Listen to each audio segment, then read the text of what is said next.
Good morning and welcome to our webinar on FY25 ESSER updates. I'm Julia Hudson, the Relief Funding Coordinator, and with me is Sherry Beth Nave, our Director of Relief Funding.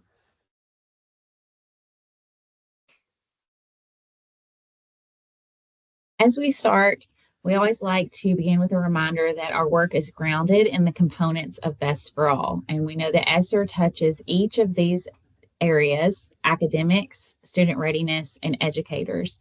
And this is what essentially drives our work across the state and the department.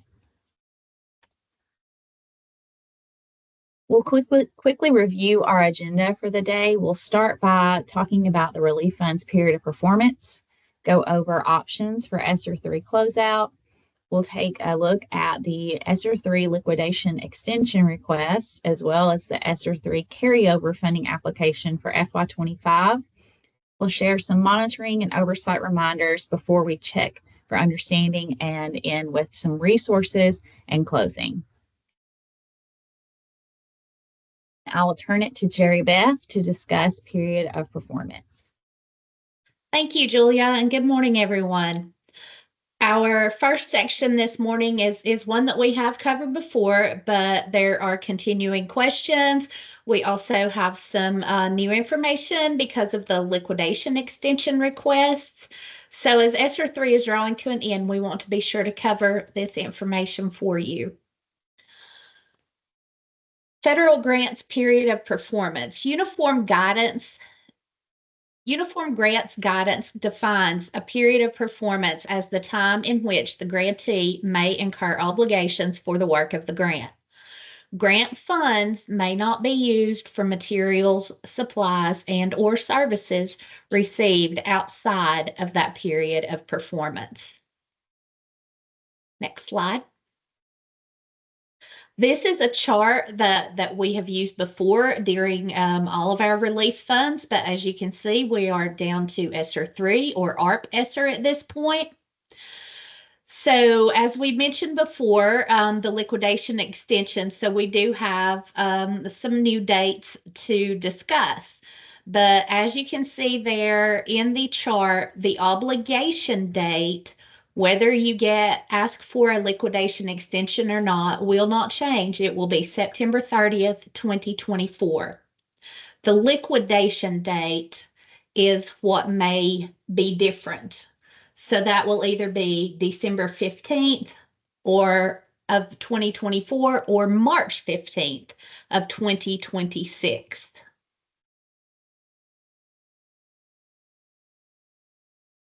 So let's talk about obligation of funds. When is something obligated? An obligation occurs when there is a written binding contract for services, work, or products. What is meant by a binding written contract? The two most common examples that come to mind are a purchase requisition or a purchase order, and also a contract, say for vendor products or services. And that contract would be official when it is signed at the local level and put into place.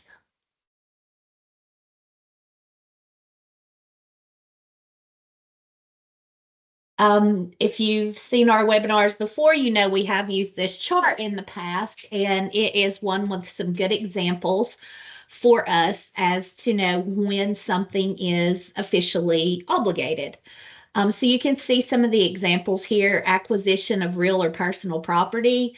That will be when you make the binding written commitment to acquire that property. Again, a good example on this one would be a purchase requisition, purchase order. Personal services by an employee of the state or subgrantee. This one is something that we've had many questions about and continue to get questions. So this would be an employee who is on the payroll for your LEA. So those services are obligated when they are performed. So that means the day on which the work occurs. Another personal services by a contractor, that is something else we have discussed several times. That is a little different for the obligation date. So it would be on the date when that binding written commitment to obtain those services is made. And you can see there are several other examples as far as when an obligation is made. Next slide. So the liquidation of funds, when is something liquidated? Three things must occur for something to be liquidated. Number one, a service has occurred or a material is received. Number two, the payment has been made to the vendor or a provider. And finally, a reimbursement request has been made to the state. Again, all three of these things must occur for funds to be fully liquidated. And you can see there we have that December 15th deadline on this slide. So if not, again, if not requesting a liquidation extension, December 15th is the recommended deadline. That is a couple of weeks early, mainly to allow for the state to have ample time to prepare all of the closeout. Next slide. So may LEAs carry out grant activities during the liquidation? Yes, for some properly obligated activities, which would include contracted services or the receipt of goods.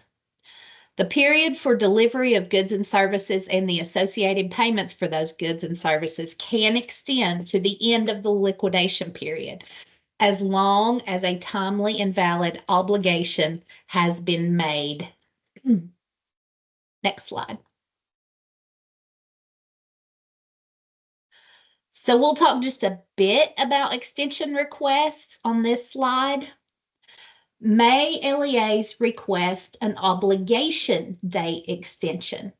The answer to that is no.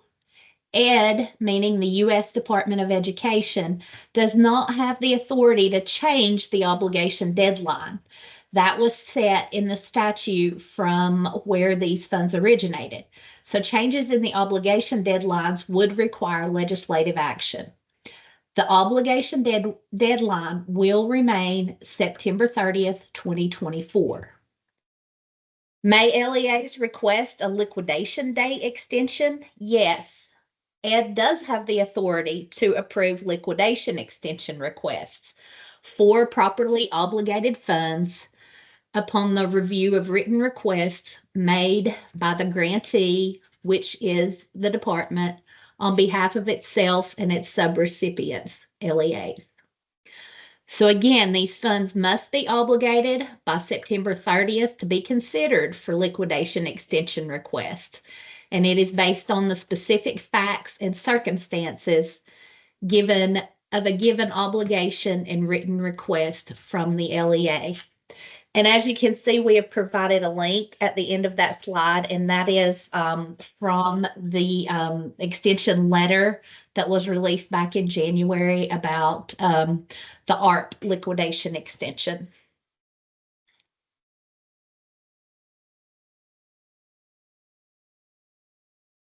So we will move on to discuss a little about ESSER 3.0 closeout. We know that LEAs will have some different options for this because certain dates must be adhered to with each option. We want to provide you with those dates and a little information to go along with those. So this chart, we have tried to summarize the three different options and include due dates for each of those. So for option one, and this would be for those LEAs who basically are finished with ESSER 3.0. They will not be having any carryover. They will be obligating all funds by June 30th. They will liquidate funds by June 26th, and then will complete the FIRE, the final expenditure report, on or before October 1st of this year. The second option, if you do not have all of your funds obligated by June 30th, you will want to do an FY25 carryover. So again, funds not completely obligated by June 30th. You will do the FY24 FIRE on or before July 26th, 2024. When that FYR has been approved by the state, the carryover funds will show up and you will be able to complete the FY25 ESSER 3 funding application. That will be due on or before August 15th, 2024. All funds, again, obligated by September 30th. And then all funds will be liquidated by that December 15th, 2024 deadline. Our third option this year is going to be for the FY25 ESSER 3 carryover plus the liquidation extension. And as you can see from the chart, all dates are the same as option 2 until you get to the end. And because the liquidation extension will be requested, that actual request will have to be completed. This will be open in a tool under data and information in ePlan, and that will be due by December 15th, 2024. For all those receiving the liquidation extension, they will have until March 15th, 2026 to fully liquidate those remaining funds.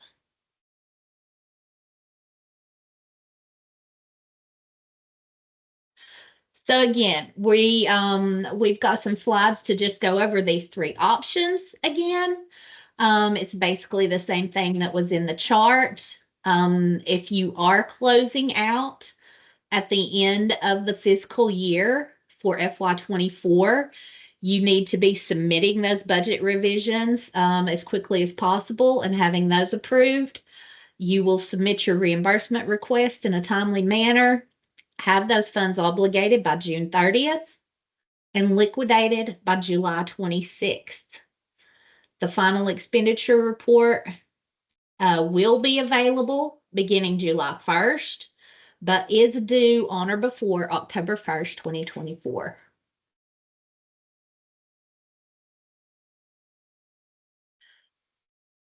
So option 2 and options 2 and 3, where there will be a FY25 ESSER 3 carryover application. As you know, if you did this last year for ESSER 2, it's a very quick timeline, a very short turnaround for you. So again, those FY24 FYRs will be open on July 1st. We need those submitted on or before July 26th. Once the FYR is approved by the department, your carryover funds will become available in ePlan, and then it will be time for you to complete the funding application for FY25. That will be due on or before August 15th. Those need to be approved before you can obligate those funds. And again, you will have a short turnaround because all of those funds must be obligated by September 30th, 2024. And there again, you have that liquidation date of December 15th, 2024. This again is for anyone who is not requesting a liquidation extension. So on to option 3. And again, this is very much like option 2. The only difference is that liquidation extension request will be completed, which that request will open October 15th in ePlan. Again, it will be found in data and information, and we'll discuss this in a little more detail in a few minutes. Again, obligation, September 30th, liquidation extension request due on or before December 15th. And again, this gives up until March 15th, 2026 for the full liquidation of the funds.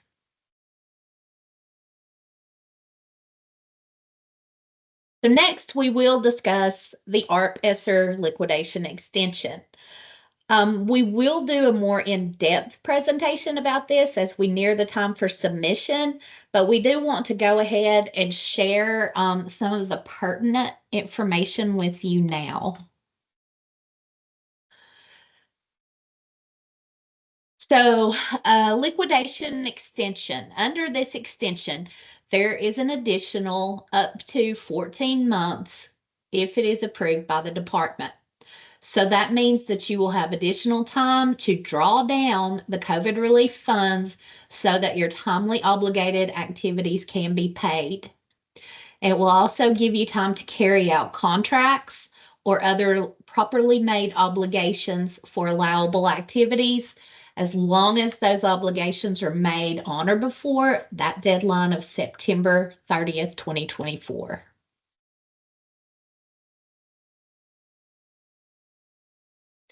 So some examples for a liquidation extension.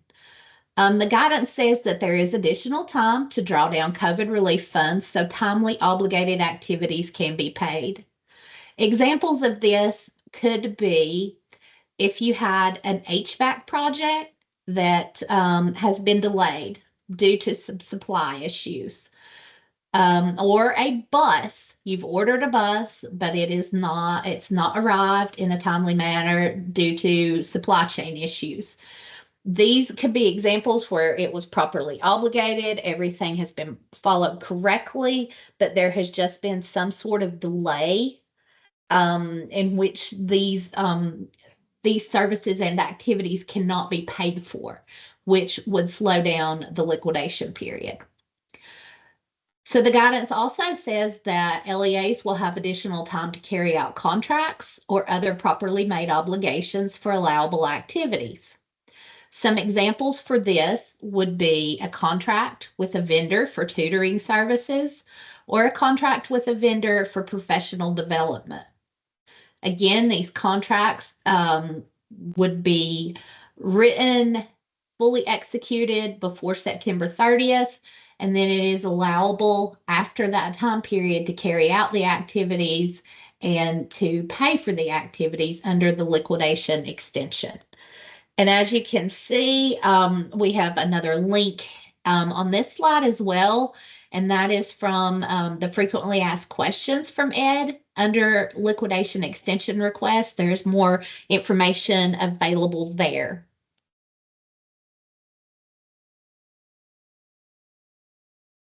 We have another slide with a few other examples, kind of yes and no.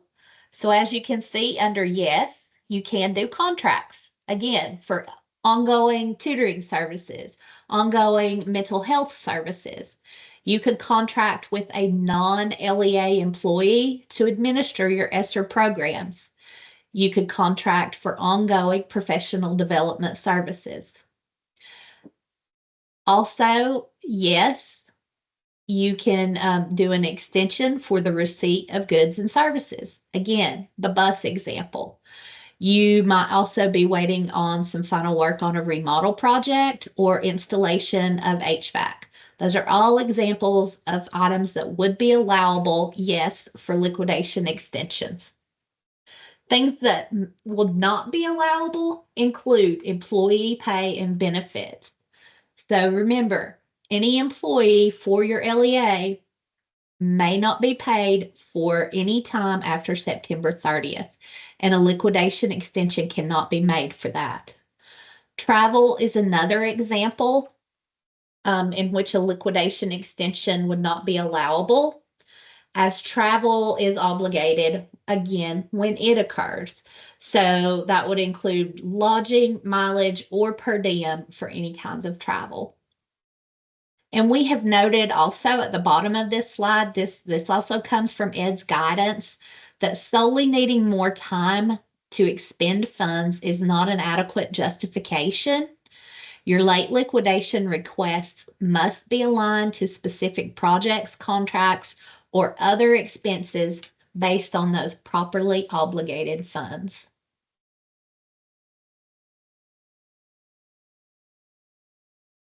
So there are a few factors that everyone needs to think about and to consider regarding the liquidation extension requests. Number one, all activities under ARP ESSER or ESSER 3 still must meet the purpose or the intent of this grant, and that is to prepare for, to respond to, or prevent COVID-19. Also, in a recent discussion and some communication from Ed, it was noted to us that that liquidation extension activities should still meet the intent of the grant in accordance with where we are in the scope of this pandemic.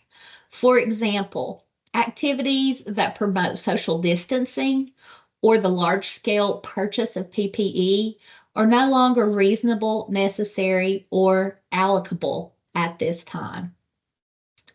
It is also important to note that contract terms may not change after September 30th, 2024. Those contracts have to be bound, written, executed as of that day, and it is not allowable to change those. If you have ongoing projects that are included in the liquidation extension request that require Davis-Bacon requirements, those still must continue to be followed with any of those applicable projects.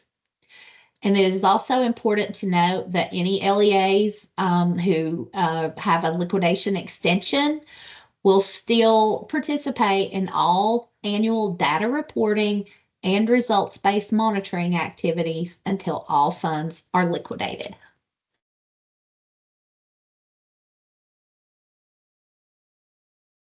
Next, we'll talk just a bit about the liquidation extension request tool. As I said, that will be available in ePlan. You can see at the top of the slide the path in which you can find that tool. Also, the opening day I mentioned earlier, it is October 15th, 2024.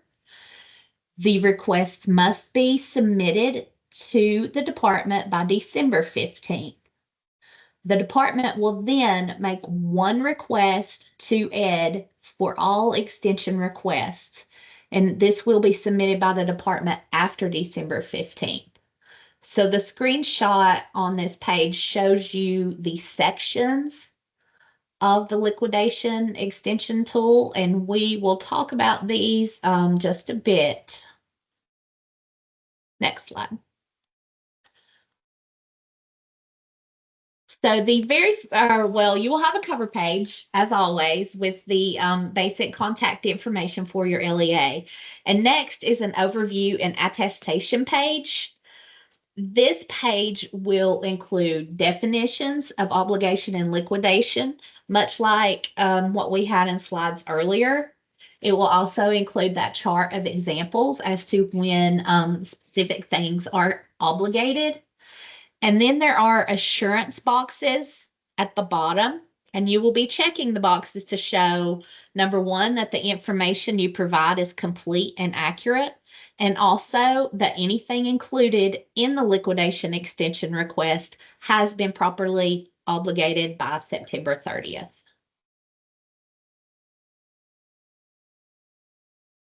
The next page in the liquidation extension request tool is the funding page, and this is where the bulk of the information will be placed for your request. The top boxes are basically a summary of your funding to include your ARP ESSER total allocation, the amount obligated by September 30th, which should be the entire allocation. It will also include the amount that has been liquidated by September 30th and the balance remaining to be liquidated. The bottom part of this page is where you will include details about the activities or services necessitating this extension request. You will give budget information such as the amount per project and the line item in which it can be found in the funding application. You will also include your budget narrative and justification for the extension request, as well as the number of students to be supported by the activity. All required items are ones that the department must provide to Ed when the request is made for Tennessee. Next slide. This page shows you the screenshot of that funding page. It's a little difficult to see because there is quite a bit of information on that page, but that is where the things that are described in the previous slide will be found in this request tool. But you will see that there is a red box, and that is highlighting another requirement. You will have to upload documentation to show that the requests being made were properly obligated by September 30th, 2024. So this will be in the related documents section. There are actually going to be a couple of different places where this is linked within the instrument that you can get to that place to upload your documents. But again, the supporting documentation is required to show the funds were properly obligated by September 30th. And again, this could include purchase orders, executed contracts for services, and also, as mentioned before, some of the examples included delays in either receiving services or goods. So if that is your situation, then if you had any supporting communication that shows that, you would upload those as well.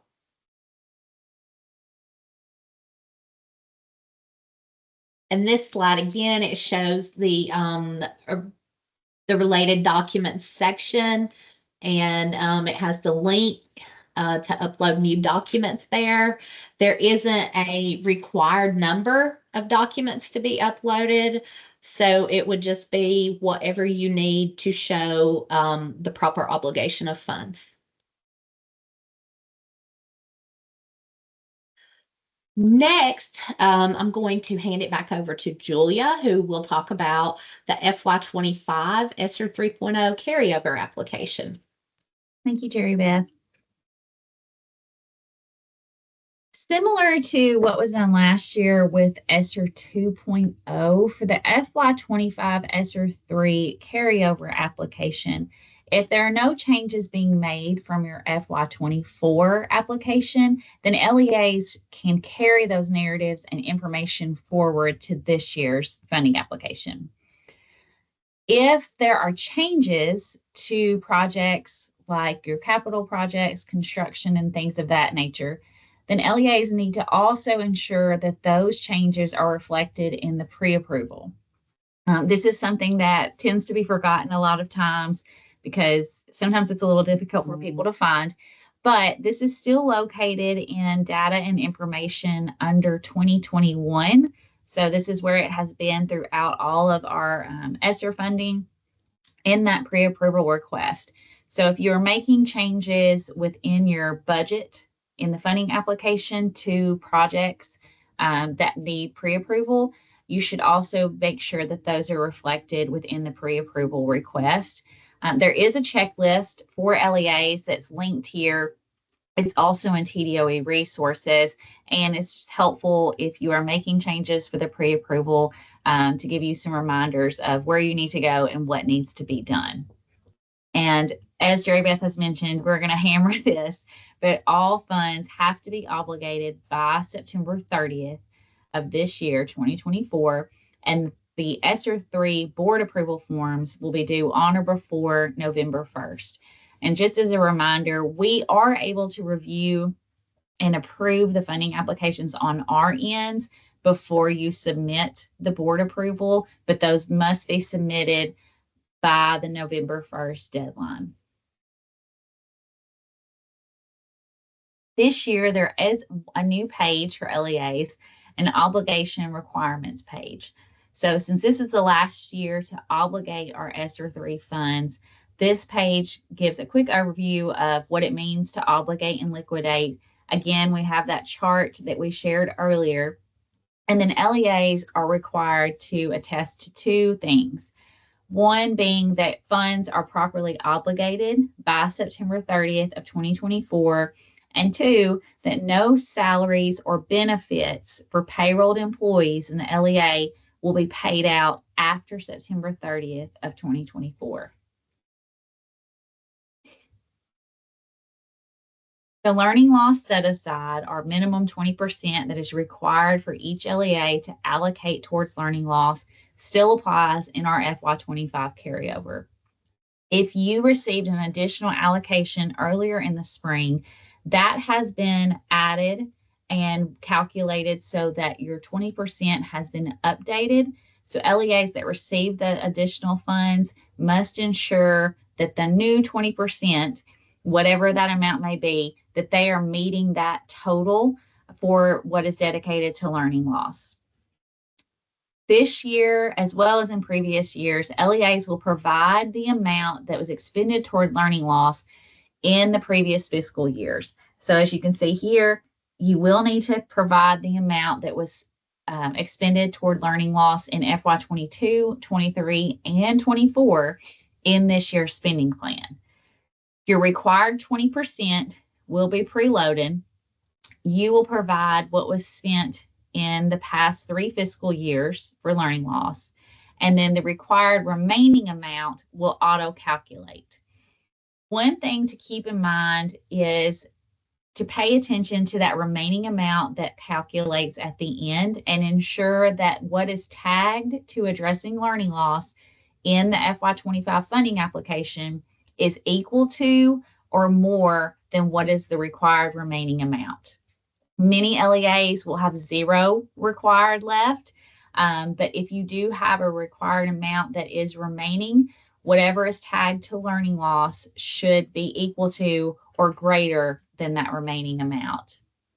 You will also check an assurance stating that what you reported as expended for learning loss in the previous fiscal years is correct, and that you have documentation available at the local level for monitoring and oversight if needed.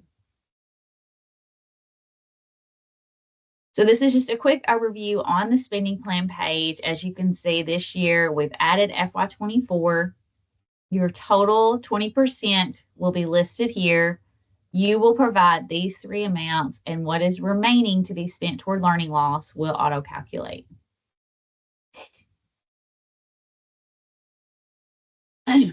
Excuse me. LEAs can refer to our learning loss tool, which is in TDOE resources, for more specific instructions regarding how to calculate those learning loss amounts. We also will be hosting our weekly office hours beginning on July 11th at this time for additional assistance in this process if you need it.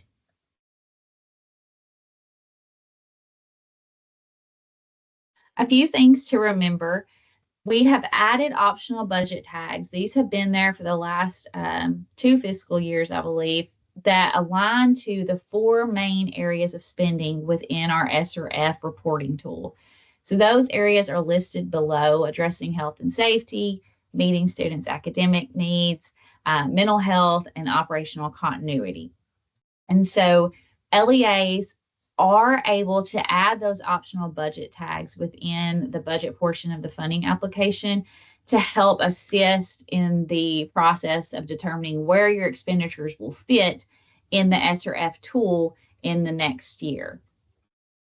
Also, if you are allocating money for Tennessee All-Core, all line items that are associated with All-Core must be tagged with the optional program code TN All-Core. That is not a drop down. That is something you will just type and add that code in. But that's just a quick reminder, if you are using ESSER 3 funds towards your All-Core match, those should have that program code. A few final reminders on the FY25 carryover. If you are completing your carryover application, the FER is due on or before July 26th of 2024. The FY25 ESSER 3 funding applications cannot be reviewed or approved until your FER for FY24 has been submitted and approved by the department. The ESSER 3 funding applications are due by August 15th of 2024, and board approvals are due by November 1st. So once your FER is approved, we recommend getting those in quickly, getting those approved so that you can go ahead and complete your carryover application as soon as possible, so we can make sure that all funds are obligated by that September 30th date and you have ample time to liquidate by December 15th. I'm going to hand it back to Jerry Beth to go over some monitoring and oversight reminders. Thank you again, Julia. We are going to review just a few things about monitoring and oversight as reminders as our ARP ESSER activities continue. The following were some fiscal trends that were found in ESSER monitoring last year. So we just kind of want to go over these a bit and provide links to the guidance for each of these. So two areas in which there have been findings. The first pertains to required bidding, and the second is contracts for services. Again, those requirements are linked there and can provide you with additional information for what is required.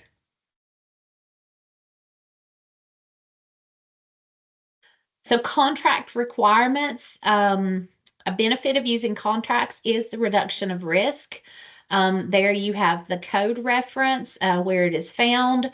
In the provisions, there are 13 required elements. Although not all elements may apply to every contract. Contracts over $10,000 must address termination for cause and convenience.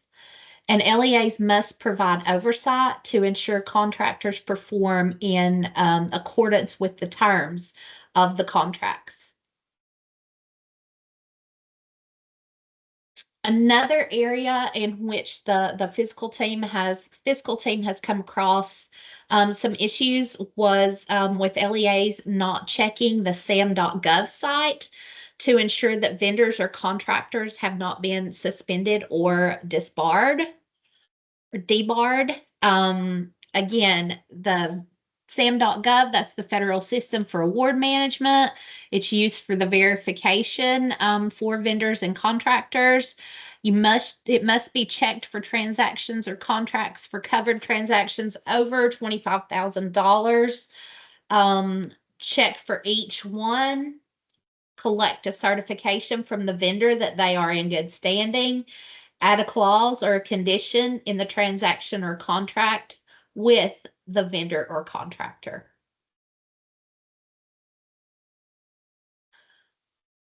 Davis-Bacon, this of course has only come up since ESSER monitoring, and that is the compliance with Davis-Bacon and related acts. These, of course, have been new to us all with regard to ESSER funding, just because construction projects are typically not allowable with federal education dollars.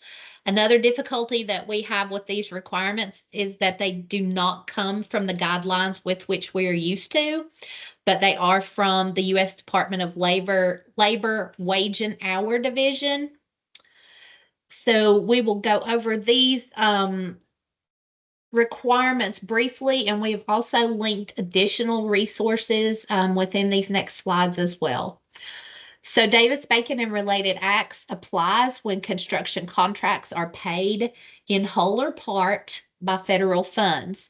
This, of course, means remodel, renovation, repairs, improvements, or construction on public use or works building.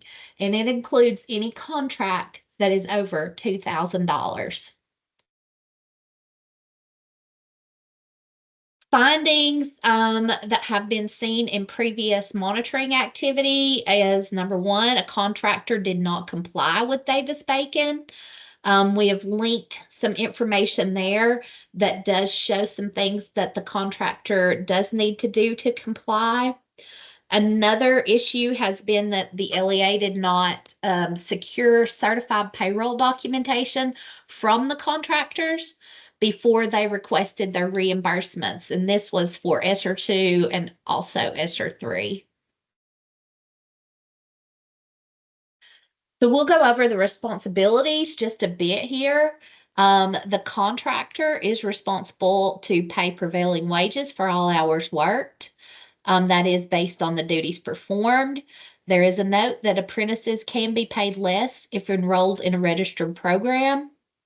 The contractor must also post the applicable wage determination, and there is a Davis-Bacon poster that must be posted on the work site.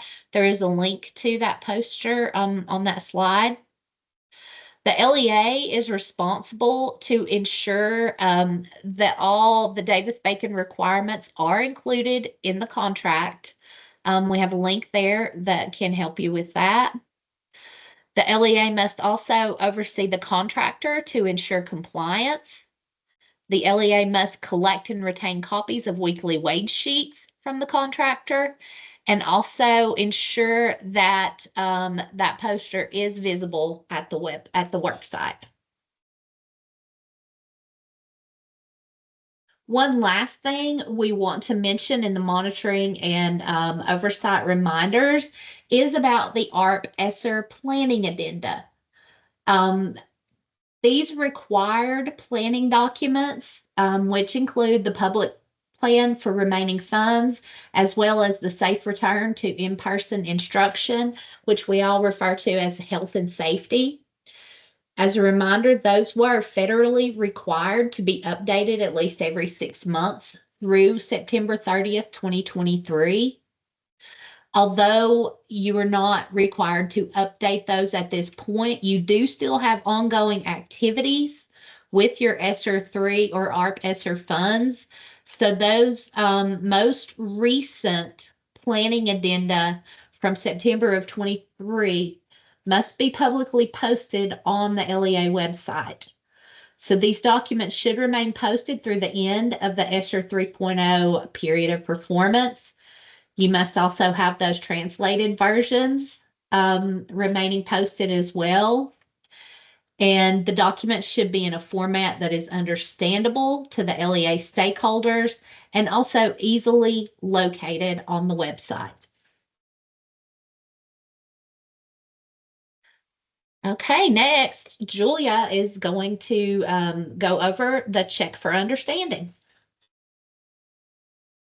Thank you. Our first question, the obligation date for ESSER 3 funds is subject to change with liquidation extension. True or false? That is false. As Jerry Beth stated, the obligation date is September 30th and it is set in statute, so it will not change. The liquidation extensions only allow LEAs additional time to liquidate funds that were properly obligated by the September 30th deadline. LEAs who wish to complete an FY25 carryover application but will not apply for late liquidation must have their ESSER 3 funds liquidated by A, June 30th, 2024, B, July 26th, 2024, C, September 30th, 2024, or D, December 15th of 2024. That is D. December 15th, 2024 is the final liquidation date recommended by the department. LEAs that are not completing a carryover have until July 26, 2024 to liquidate. Payroll expenses for employees paid from ESSER 3 may not be charged to the grant for services provided through the 24-25 school year. True or false? This is true. Payroll expenses are obligated when the work is performed. Therefore, they must stop on or before September 30th of 2024. LEAs that received an additional allocation in the spring of 2024 do not have to factor those funds into their 20% learning loss set aside. True or false? That is false. The 20% learning loss minimum must be met based on the new total allocation and has been recalculated in E-Plan for those LEAs that received additional funds. The FY25 ESSER 3 board approval forms are due when? July 26, 2024, August 15th, 2024, November 1st, 2024, or December 15th, 2024. The answer is November 1st, 2024.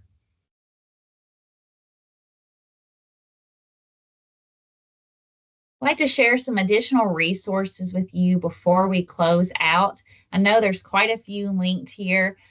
You can go to TDO resources, and many of these are there under the relief funding section. And we also have several of the links and resources that we mentioned previously within the presentation. We have compiled all of those here for you to use as needed. We have a new map. It is down to just Jerry, Beth, and I, so you can see our map has been divided up between the two of us. So if you're not sure who you need to reach out to with any questions, this should be helpful. As always, you can reach out to either one of us and we will get you in touch with the right person. So we're happy to help, but this is our most recent map that we have updated in the past few weeks. We've also broken this out into a different format if this is a little simpler for you to find, and you can locate your LEA here and see who the coordinator is that you need to reach out to regarding questions about ESSER funds. Several of the items we talked about, particularly when we were looking at monitoring, overlap with fiscal. This breaks out who your fiscal consultant is, so you are able to reach out to them as well if you have questions. As always, if you contact us and it is a fiscal question, we will put you in touch with the right person as well.